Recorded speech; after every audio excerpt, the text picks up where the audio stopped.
Also, he's cutting a bunch of people off of welfare. Right. And aid, because he said they'd been off for longer than 4 years. And the program wasn't meant to keep people on long term, but it was meant to just be a helping hand to people. And right now, if you've been on longer than 4 years, he's going to cut you off. He's putting a whole lot of children off the program, and et cetera.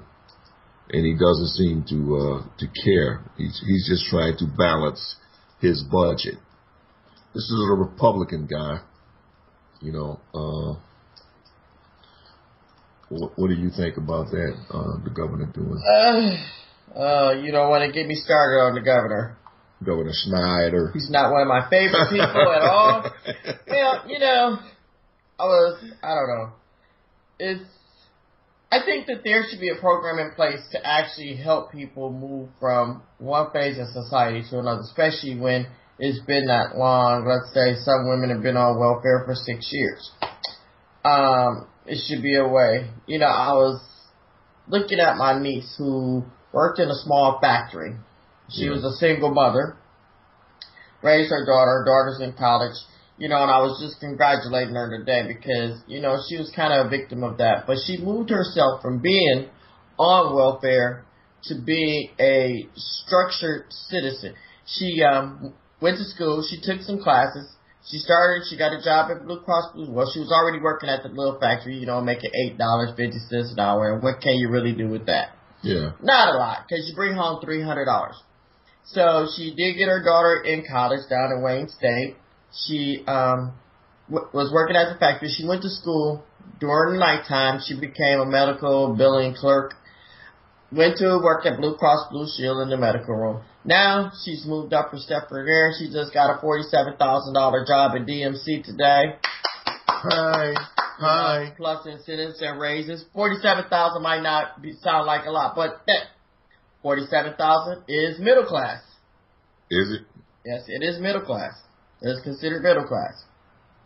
Because you can only rise up from there unless you get laid off. Well, you know, it's a trick that the whole 47,000 thing, or however much you make. You know, they always talk that gross number, but then the tax man tears you apart, and you know, you don't get the money that they say you get. You're not getting 47,000, and then you're going to pay your income tax, property tax, then you're going to pay sales tax on everything.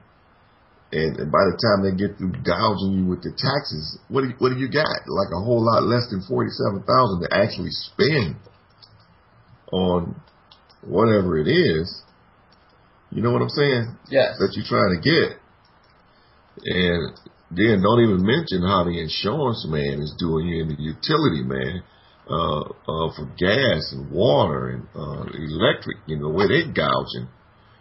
And I could certainly understand why there are a lot of people in poverty, especially if you are not like educated and trained in some kind of a special field where you're needed.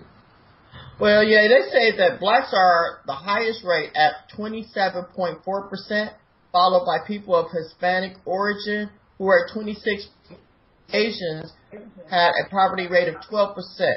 About 14% of men were below the poverty line compared to 16.2% of women. Families headed by a married couple had only a 6.2 poverty rate, whereas families with a single mother had a 31.6% rate, and families with a single father had a 15.8%. Now, how is that that a family with a single father has 15.8 and a family with a single mother has 30? Well, men make more money than women do. You know, there's still some gender bias going on. Caller 425, are you there? Yes, One Iam. Hey, how you doing? Okay, I know a little bit about poverty. Yeah, you were homeless for a while, right? Yeah, it was basically forced homelessness. But I met a lot of different people on the street when I was there. But the smartest guy, he worked all the time, took any job. Didn't do drugs, nothing, and he had a wad. It must have been $25,000. How much money he had built up. He was going to get himself a business, But anyways, I think the biggest thing somebody can do if they're in poverty is move. I mean, you know, go where the money's at. I mean, people all over the world, the first thing they try to do when they're able to is get the hell out of their third world hellhole and get to America where there's money. So, biggest thing somebody can do, like if I lived in Detroit, and I would haul ass. I would go to, I'd go to Seattle, where it's where the money's at. Right. Well, actually, Detroit is not the poorest in right now. It's Mississippi is actually the poorest state. Yeah. Right now. But Detroit's a bad city, though. Detroit is a bad city, but you know the thing that I've been noticing about Michigan for right now is they have been employing a lot of people lately. I'm hearing a lot of people are actually getting jobs. Yeah. And I'm telling you, the website is full of jobs here. I'm not even sure why people can't find a job. It may not be the job you want to do, but it is the job that can assist you with being not poor. Yeah. Moving on. Yeah, just get a job, work all the time. That's if you want to get out of poverty, you just work all the time. You don't have bills. You know, depending what happens is so many people get commitments. They get children really early on. Right. You know, they're 18 years old, they got a baby or two hanging off their boobs, and man, they're just trapped. Hijacker, how do you move when you're in poverty and you're poor, don't have a job, and let's say you got some belongings and etc. How do you move? How do you pick up and go to another place without income and etc.? Well, there's a few ways you can move around, but the biggest thing, you ought to try to get a car. You can get a car for a few $100s at an auto auction or something. That'd be the first step out of poverty. But, you know, for a while, I rode the rails. Just jump. I can jump. I can be where you're at. I got proficient at it. I could probably be in Detroit, maybe not 2 days, but I could be there all the way across the country in probably 3. I could show up in your yard. What, like coming from California? No, from Western Washington. Oh, okay. So just jumping trains. Now what they've done, it's real dangerous, by the way. I'll probably lose my legs trying to jump trains. You don't lose a leg, you get an artery sliced, and that's it. There's all kinds of dangers too when you go that route. But what they've done is they've moved up the train speed now.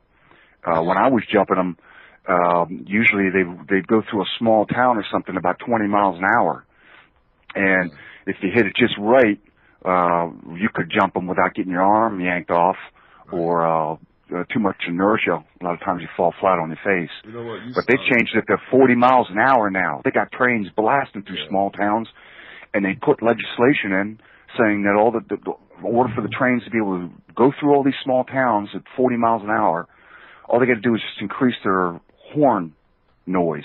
Yeah. Yeah. You sound like #1 trying to ride the Shaq's train. You know what I'm saying? Well, I got a story. It was at night, and this train was coming by.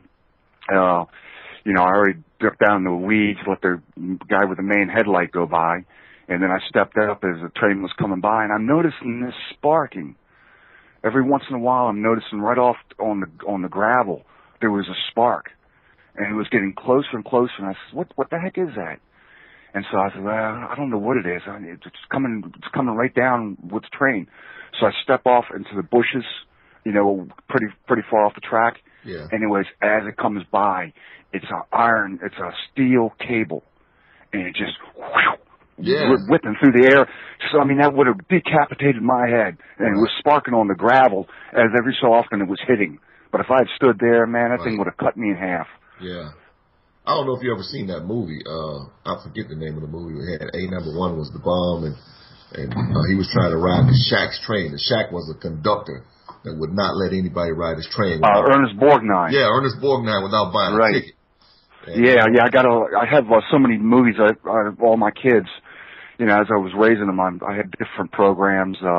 One of them was certain movies to give them a certain mindset. Anyways, that was one of the movies they saw. Yeah. I enjoyed that movie, especially when he knocked the Shaq off of his own train. Yeah, that was Ernest Borgnine and who's that guy that played Hard Times? Oh, Charles Bronson. Yeah.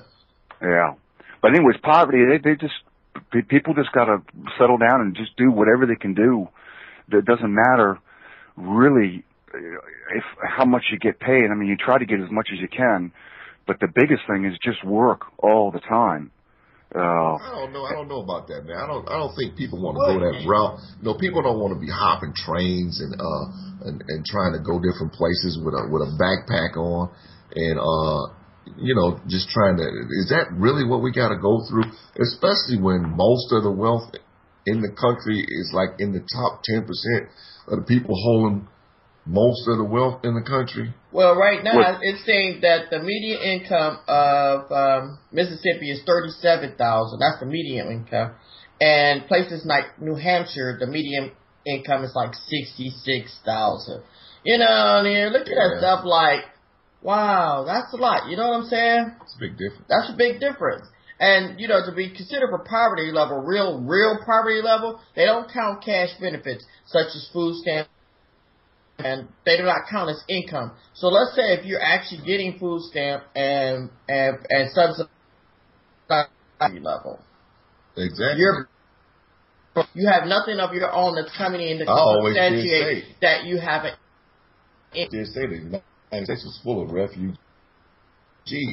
Right. That little stipend that the government is giving them is keeping them from just being flat out, just like some of the other people you see on the news. This subject is really interesting to me because, so many states have these Republican governors, and unfortunately they're looking at cutting off all the lower class people at the knees, and whether people realize this or not. Just because you got a job making $13,000 don't mean that tomorrow you still have that job making $13,000. And with them kicking off so many people off of the welfare, with them not doing the vote for the Social Security and the veterans and the pensions, and they're killing your interest in your 401ks, they're killing the interest in your bank accounts. It's just like, wow, okay, where do we go from here? Because come October 9th, which is just like a week away, here in Michigan, we're going to have a lot of people who are actually going to be kicked off of welfare. Those are women and children. Right. So if they're getting subsidized rent and food stamps and income, where are they now going to seek that help from? I don't know. And the jobs are not there.